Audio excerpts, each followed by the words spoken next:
रवीश जी तो वो है जिनके भाई साहब भी शौर्य दिखा चुके हैं, आप जानते हैं। हाँ। वो तो शौर्य दिखाने में ही महिमा मंडित हुए थे ना। हाँ तो उनकी वंशावली तो वहां से जुड़ी हुई है। जी। उनके बड़े भाई हैं ब्रजेश पांडे। तो सर लेकिन मैं तो उनके रवीश के सब कुछ करने के बाद ब्रजेश पांडे को टिकट मिलने के बाद भी उनको जिता नहीं पाए। और हमने तो सुना था कि उनको किशनगंज से टिकट मिलने वाला है, रवीश जी को फिर मिला नहीं। ऐसा नहीं सर, उनके ये साथ धोखा हो गया। दरअसल ये सर ऐसा चुनाव ये लड़ेगा है तो ये कि खत्म हो जाएगा। ये लड़ना चुनाव चाहिए नहीं साहब, लड़ेगा बिल्कुल। सर, इतना बेवकूफ नहीं है ये। चुनाव लड़ेगा तो ये खत्म हो जाएगा, कोई फिर इसकी प्रासंगिकता ही खत्म हो जाएगी। और देखिए इसने एक वीडियो बनाया था कि ईरान, 8 दिन पुराना है ये, ईरान ने किया हमला बंकर में छिपे नेतन्याहू। ये सबसे पॉपुलर वीडियो है इसका, 4 मिलियन से ज्यादा चला हुआ। तो इसका मतलब ये है कि लोग ये देखना चाहते हैं, इसके जो दर्शक हैं, कि साहब नेतन्याहू को ईरान ने पेल दिया या नेतन्याहू डर गया, इस तरह का। और मैंने आईसीयू में से लिखा कि हुआ इसका उल्टा है। ऐसी तैसी ईरान की हो गई, इधर से इजराइल लगा, उधर से अमेरिका लगा, और अमेरिका के लगते ही फिर आज खबर आ गई कि सीज फायर हो गया। तो इन सब का जो ये सोच के चल रहे थे उसका जस्ट अपोजिट हो गया। और एक वीडियो तो बड़ा वायरल हुआ था कि अमेरिका के बारे में ये रवीश कुमार पहले क्या कहता था अब क्या कह रहा है, इस तरह का वीडियो आपने देखा भी होगा, वो बड़ा वायरल करा, बीजेपी आईटी सेल वालों ने काफी चलाया इसको। तो इनके नैरेटिव जो है, जो ये चला रहे थे नैरेटिव, उसका जस्ट अपोजिट हो गया। तो इसलिए मैंने लिखा था कि इनको ये आईसीयू में और कोमा में चले गए, ये इसलिए लिखा। इसने कभी रिपोर्टिंग तो की नहीं है, ये तो खाली डेस्क पे रहा है। हाँ डेस्क पे रहा है ये तो कभी चुनाव उनाव में कोई इंटरव्यू वगैरह ले लेता था किसी का।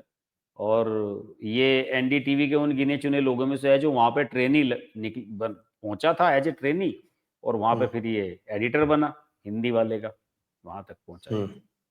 लेकिन एक बात है सर, मैंने अभी हाल ही में एक और भी बड़ा अच्छा वीडियो बनाया इस बारे में, इस मुद्दे को लेके, कि एक समय बड़ा नैरेटिव चलाया गया था कि साहब अडानी के खरीदने के बाद एनडीटीवी बर्बाद हो जाएगा, इसे कोई देखेगा नहीं।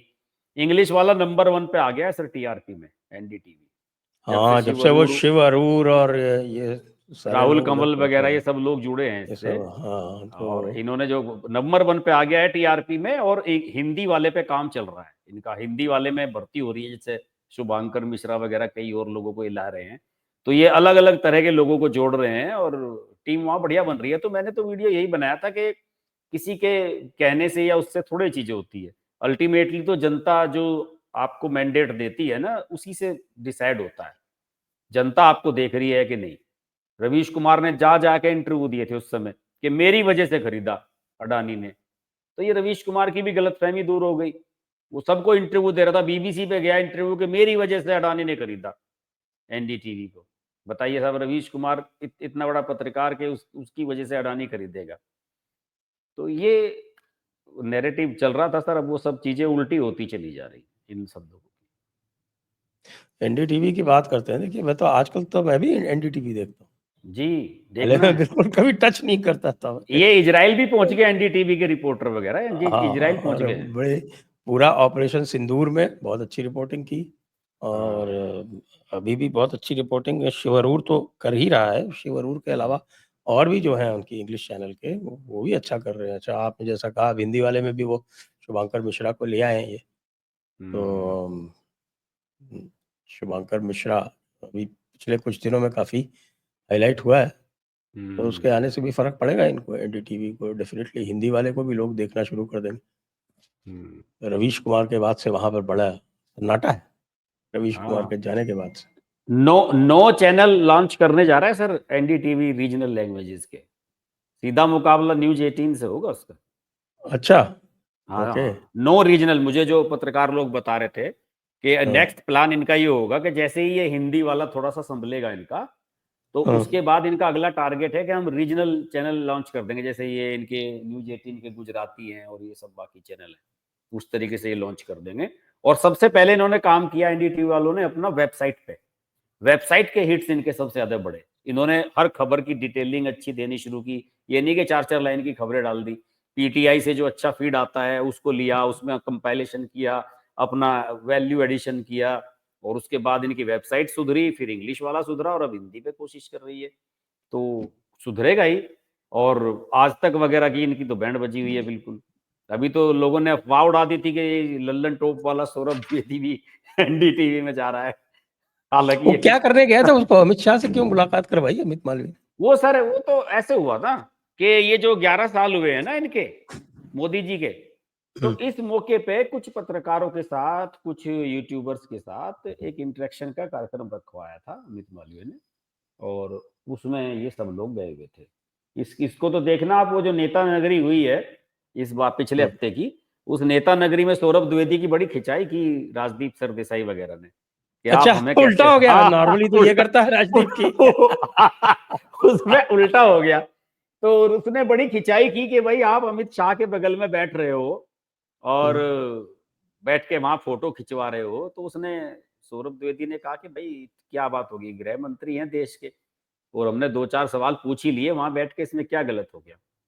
हम किसी से भेदभाव नहीं करते, हम ये नहीं कि हम कांग्रेस के साथ ही जाएंगे या बीजेपी के साथ ही जाएंगे, हमें तो जो बुला लेता है हम उसके पास चले जाते हैं। तो इस तरह का जवाब दिया उसने। जवाब तो सही है।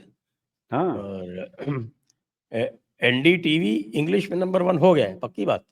जी, मैंने तो उस पे बार्क वाली जो आती है इनकी, लास्ट आई थी जो अप्रैल मई वाली इनकी रिपोर्ट, मैंने तो उसमें देखा, और फिर मैंने उसे गूगल से कंफर्म भी किया, तो उसने कहा कि इंग्लिश में नंबर 1 हो गया है ये। वो तो आंकड़ा तो यही बता रहा है सर। और हिंदी में कौन चल रहा है? हिंदी में रिपब्लिक भारत, अर्नब वाला। अच्छा, हिंदी में अभी रिपब्लिक भारत चल रहा है। नहीं वो तो वो होगा जरूर सब, वो उसका देखते हैं, उसे लोग पसंद करते हैं लोग।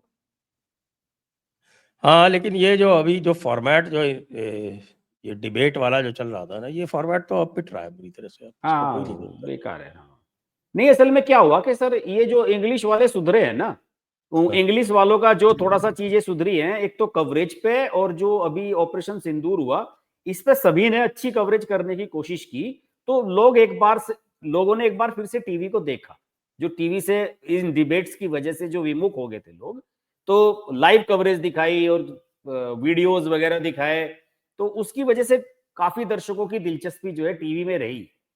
तो इस वजह से थोड़ा सा पिछले कुछ महीनों में इनकी कवरेज में सुधार आया है। वैसे तो इन सही कह रहे हैं आपके, जो डिबेट्स होती हैं इनकी वजह से लोगों ने देखना बंद कर दिया था। केवल जिन्हें ये दिन भर के हा हुल्ला और इस तरह की डिबेट वगैरह गाली गलौज पसंद है, केवल वही लोग देखते हैं, समझदार लोग तो देखते नहीं थे। लेकिन स्थिति ये है कि अब वास्तव में अभी ऑपरेशन सिंदूर के बाद फिर भारत पाकिस्तान की लड़ाई होगी, और फिर एकदम से इजराइल और ईरान हो गया, तो लगातार पिछले 2 महीने से जो अलग अलग तरह के कॉन्फ्लिक्ट चले हैं ना, ये सब उनकी वजह से सभी टीवी चैनल्स को जो है लोगों ने देखा है, टीआरपी बढ़ी है। जैसे टीआरपी तो हम सभी और की आप बड़ी लोगों है, की बढ़ी, यूट्यूब के व्यूअर्स की भी बड़ी यूट्यूब है। सभी की बढ़ी ना। मैं ये कह रहा हूं कि सर नया दर्शक वर्ग आया ना, जो लोग टीवी देखना बंद कर चुके थे लड़ाई की वजह से, वो भी टीवी पे आए, हाँ। ये कहना चाह रहा हूं मैं। तो ज्यादा दर्शक वर्ग आया, इसलिए देखा होगा कि आप लोगों के चैनल, आप लोगों के वीडियो भी सारे, मैं देख रहा हूँ कि जयपुर डायलॉग का कोई भी वीडियो 1 लाख से नीचे नहीं जा रहा है, तो सारे सब जगह के फायदा हुआ है, नहीं, सबको फायदा हुआ एवरेज हमारा जो है वो ऑलमोस्ट डबल हो गया, है। और टोटल व्यूअरशिप जो है वो 100 मिलियन क्रॉस कर गई महीने की। हाँ नहीं, पिछले पिछले 2 महीने तो आपके बढ़िया रहे। तो इसके लिए हम किसको धन्यवाद दें, पाकिस्तान को और ईरान को? नहीं सर, हम तो अपने दर्शकों को ही धन्यवाद देना चाहिए सर, जिन्होंने हमें, नहीं तो हमारे काम में तो बिलीव किया। कैटलिस्ट का काम तो धन्यवाद तो, पाकिस्तान और ईरान ने किया। तो पाकिस्तान तो हमारा, पाकिस्तान और राहुल गांधी तो हमारे हमेशा से कैटलिस्ट रहे हैं सर।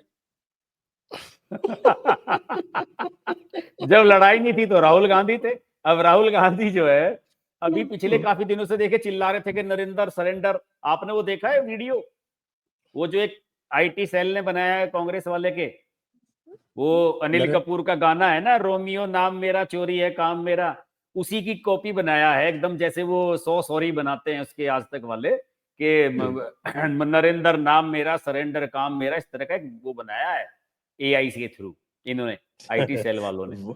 और वाहियात है। और एक तरफ तो उनके सांसद जो है वो सब साथ में जाके और भारत का पक्ष रख रहे हैं सबके सामने, और ये पीछे से ये भाई साहब ये चालू किए, तो सर इसका आ उसके तो बाद गया दूसरी कल दूसरी वाले विदेश जो यात्रा पे बाईपोल चले गए। हुए हैं, बाईपोल में देखो ना, बाईपोल में कैसे भद पिटी है कांग्रेस की। सर आम आदमी तो पार्टी का रिवाइवल हो गया। आम आदमी पार्टी, अब आप देखिए ना कि जिन जिन स्टेट्स में कांग्रेस वर्सेस बीजेपी हुआ करता था, वहां वहां आम आदमी पार्टी उसको रिप्लेस कर रही है। दिल्ली में कर दिया, पंजाब में कर दिया, गोवा में कर दिया, अब गुजरात में भी धीरे धीरे ऐसे लग रहा है कि आम आदमी पार्टी ऊपर आएगी, कांग्रेस नीचे चली जाएगी। वहां के तो इनके अध्यक्ष ने सबने इस्तीफे दे दिए। पंजाब में ये तीसरे नंबर पे पहुंच गए, तो हालत तो खराब है इनकी बड़ी। और बंगाल में तो एग्जिस्ट ही नहीं करते, अब खत्म ही हो गए, बंगाल में एग्जिस्टेंस ही तो खत्म हो गई। बहुत ही बुरा हाल हुआ है, वहां तो बहुत ही बुरा हाल हुआ। वहां कांग्रेस वाले को कौन सी सीट है, उसमें तो 5,000 वोट मिले। आम आदमी पार्टी और बीजेपी का जहां मुकाबला था, उसमें 5,000 वोट मिले कांग्रेस वाले को। हाँ, बीजेपी वाला नंबर 2 पे है उसमें। हाँ, तो कांग्रेस का तो ये क्या कहीं का इनका नैरेटिव, बात तो ये होते हैं ना कि अगर आप कोई भी चीज नैरेटिव चलाते हैं, देखिए राहुल गांधी राफेल और ये सब चिल्लाया था, तो उसके बाद आया 2019 का लोकसभा चुनाव, तो वहां मोदी जी प्रचंड जीत के साथ सामने है। तो बात यह है कि आपका जो आप उछाल रहे हैं नैरेटिव, जो चलाने की कोशिश कर रहे हैं, जनता उससे कितना रिलेट कर रही है अपने आप को, तो तय तो वहां पे होता है ना। आप अपनी संतुष्टि के लिए, अपने आत्मिक संतुष्टि के लिए आप दूसरे को गाली देते रहो, उससे फर्क नहीं पड़ता, लेकिन उसको सपोर्ट मिल रहा है कि नहीं जनता का, तो हमें तो लगता नहीं कहीं। एक वो वहां पे सीट जीते, ये केरल वाली वो मुसलमानों वाली सीट है टोटल वहां पे, एक वहां तो कांग्रेस एक तरह वो से तो इन्हीं मुस्लिम की लीग ही सीट बन गई। है, वो तो इन्हीं की सीट है ओरिजिनल। वहाँ सीपीएम पिछले 50 साल से नहीं जीती। नहीं, अभी तो सीपीएम के पास अभी थी सर तो सीट मैं और। आपको बता रहा हूँ वहाँ का क्या है, तो नीलाम्बोर की जो सीट है, वो एक आर्यदन मोहम्मद जीता करता था 1986 से 2016 तक, वही जीतता था कांग्रेस का। पिछले चुनाव में ये एक अनवर है इंडिपेंडेंट, वो जीत गया। अभी उसे सपोर्ट किया था इतने सीपीएम वालों ने शायद, हाँ। इतने साल से अगर कोई है सीपीएम की, ये अनवर जीत गया, तो नहीं, सीपीएम तो लड़ी थी, नहीं, ये सीपीएम ने सीट कोई सर छोड़ी थोड़ी थी। ये सीट उसी के पास थी, सीपीएम ने उसे शायद सपोर्ट कर रखा था और वो जीता था, वो इंडिपेंडेंट ही था, वो इंडिपेंडेंट में ही गिनता उन्होंने है। अंदरूनी वो कुछ कर लिया होगा, तो वो हम्म। इंडिपेंडेंट जो जीता था, और उस इंडिपेंडेंट ने पता नहीं क्या हुआ, क्यों इस्तीफा दे दिया, क्या कर दिया, वो तो टीएमसी में चला उसने गया, पता नहीं उसने क्या सोची। वहाँ केरल में कहा टीएमसी में चला गया। अजीबो तो गरीब हुआ था उसमें, मुझे भी बड़ा आश्चर्य हुआ, उसने टीएमसी ज्वाइन कर ली थी सर।